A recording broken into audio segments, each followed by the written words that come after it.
Alright, so we are back, ladies and gentlemen. Looks like, yep, Gianluca Martini is in the middle of the ring, kendo stick in hand, and he is using that kendo stick ruthlessly. He's smashing his opponent, Iron Duke Bishop, in the arms and the legs with that kendo stick, and he's following them with sharp kicks to the chest.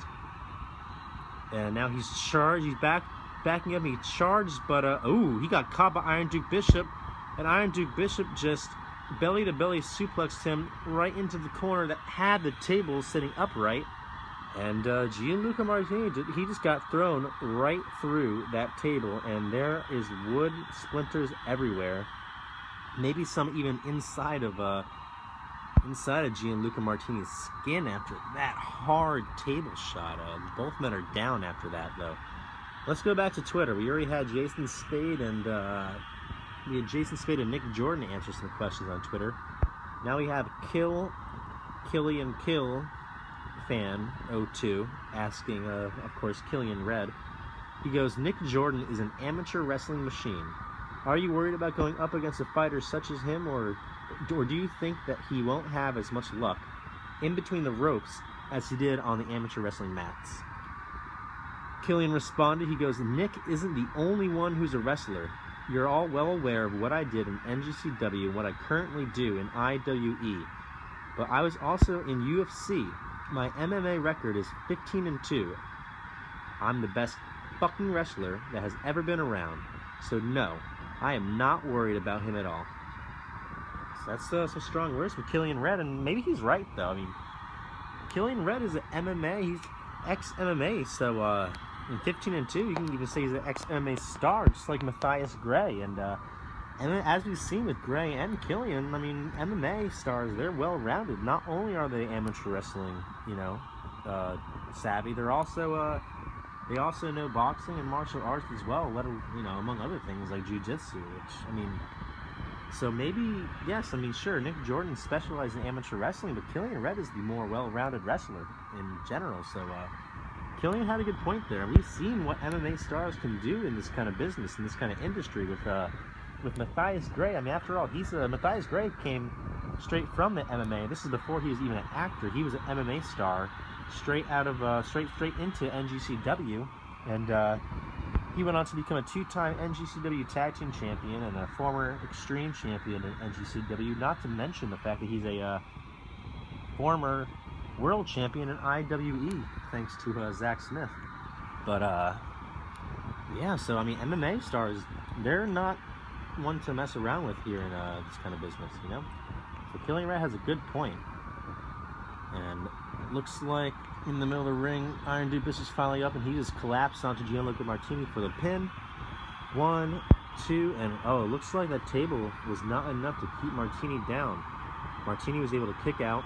Both men are really hurt at this point. I mean, I wouldn't say hurt as much as fatigued and exhausted. They're both on their knees just delivering punches back and forth. They don't even have the strength to get to their feet yet. Ooh, that was a huge hit by Martini. This crowd is loving this match. I can't get over how this pre-show match is just something else.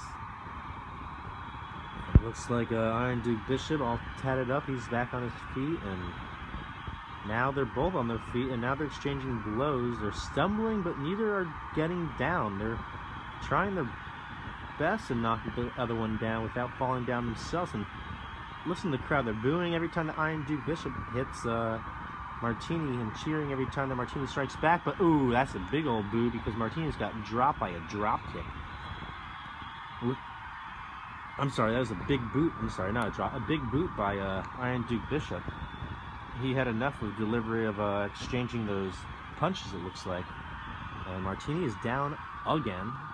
I mean, Iron Duke Bishop's huge. Martini is really showing it. He has world-class resiliency at the very least. I mean,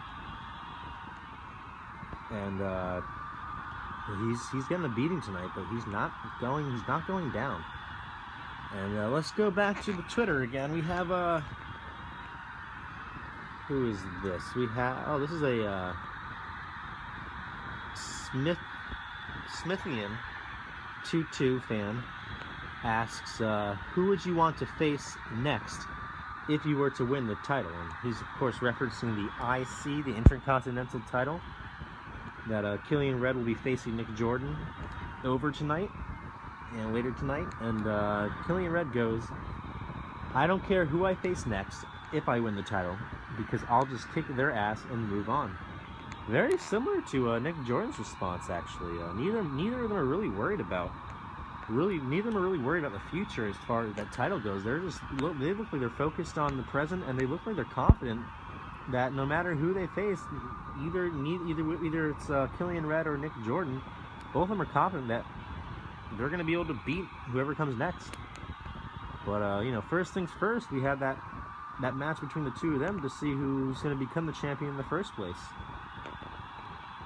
We already have a WWC Hardcore 24/7 champion in Camden Cray, and we're going to be getting a world champion between Jason Spade and Noah Black, and we're also going to be getting an Intercontinental champion, an IC champion, either Killian Red or Nick Jordan. So after tonight, we're going to have the whole scene in WWC will be very, very different. Ooh, I can't believe that just happened. So just now, let's show a replay. In the middle of the ring, Martini was able to get some momentum going. He had Iron Duke Bishop down. Bishop was trying to get to his feet when Gianluca Martini got to the top rope. He went for a drop kick, but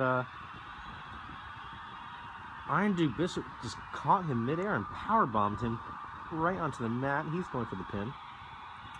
Yeah, it has to be over. 1, 2, and no.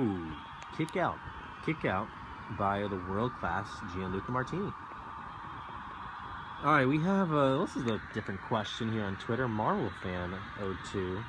Oh no, I'm sorry. Team Marvel 02 fan goes. It's a pretty simple question for Killian Red. He goes, Team Cap or Team Iron Man? Of course, he's referencing the Civil War, which has Team Iron Man, led by Tony Stark. This is, of course, a movie. It's not actually happening, but yeah, we have Iron Man led by Tony Stark, and he has War Machine. I believe, who else is on that? Vision.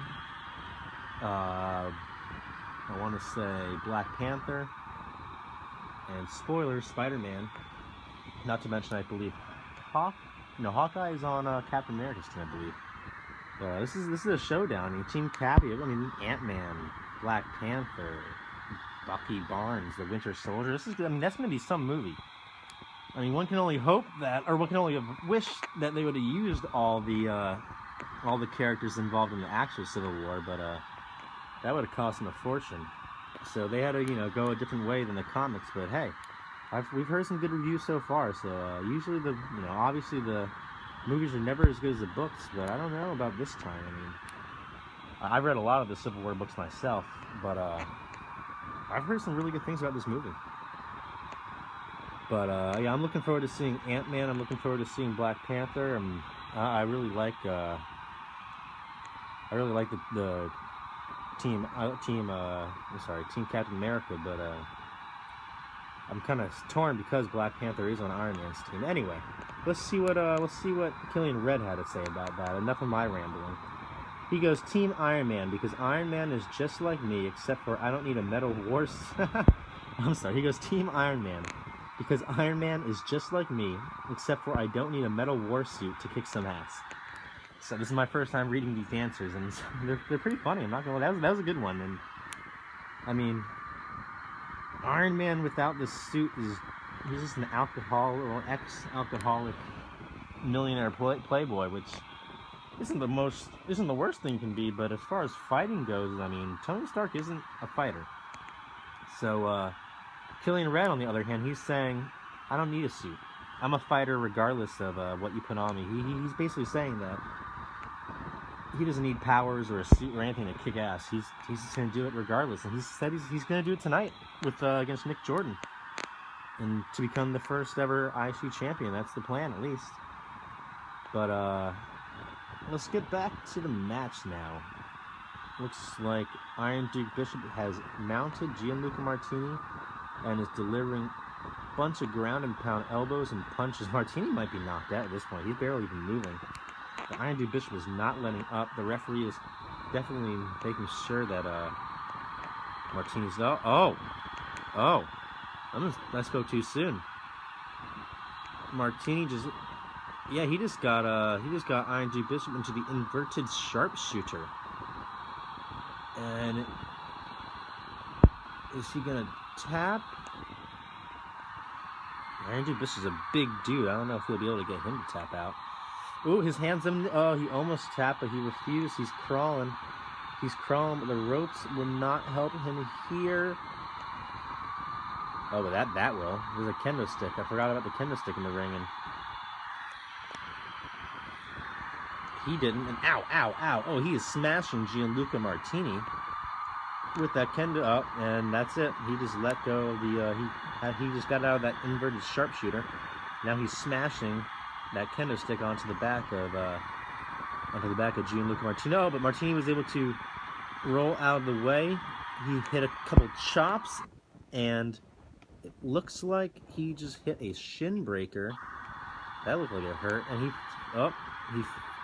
just followed it with a knee drop, and now he's going for the pin. 1, 2, and kick out. Let's go back to Twitter. We have it looks like our final set of questions is for Shay Hoxton, saving. I'm still being partial, but saving the best for last, maybe. We have Shay Hoxton was asked by a Hoxton fan, Hoxtonian fan is. Yeah, the guy's Twitter handle is @Hoxtonian021. He goes at Synergy. You face Jimmy Star, and the winner will go on to face the victor of the main event. Who would you rather face if you were to win your match and become the #1 contender? Noah Black or Jason Spade? And Shay Hoxton responded with, he goes, it doesn't matter who I face for the WWC Championship. Who would I rather fight? Well, if I had the chance, I'd fight them both in a triple threat. Hell, even in a handicap match, I'd win too. Too bad Matthias already said it would be a one-on-one, so it looks like I can't show off my skill. Boo-hoo. I mean, I wouldn't speak too soon, Shay. And Matthias Gray has a history of changing things around last minute, not to mention a history of putting people in handicap matches, as, Zach Smith later tonight is going to be going 1-on-2 against Apollyon and Nightmare. This is, of course, because Zach Smith, well, him and Matthias Gray have some differences ever since Zach Smith used his opportunity to cash in the title on Matthias Gray once Matthias Gray finished his Fatal 4-Way match and was exhausted. Zach Smith took advantage and cashed in his opportunity and won the IWE title from Matthias Gray, which Matthias Gray did not take too kindly to. He ended up screwing Zach Smith out of an IC title contender match using Jimmy Star, and then he went on. Ever since then, they've just been going at each other. Matthias Gray's been attacking Smith. He's been sending people out to attack Smith. He's just been setting him up in these matches that just clearly aren't fair. And it all ends tonight with Apollyon and Nightmare 2-on-1. Two of the 7-foot giant Apollyon and a 6'8" monster Nightmare going up against the Chicago native little Zach Smith. It's not fair. It really isn't. I can't believe that Zach Smith's even going to show up. I mean, if I was him, he's an IW champion. He could just, he's making money there. But either way, Shay Hoxton, on the other hand, he doesn't care about being in a 2-on-1 match or whatever it is. He wants to show off that he's the best no matter what. And well, hopefully he's not. Hopefully he is. Maybe he wanted to, but I'm hoping that his wish doesn't get granted, because I don't want to see Shay Hoxton have to go against go in a handicap match. That just doesn't even seem close to fair, even for Shay Hoxton. Although Shay Hoxton doesn't really like to fight fair, right? He likes to fight smart. Anyway, we'll be right back.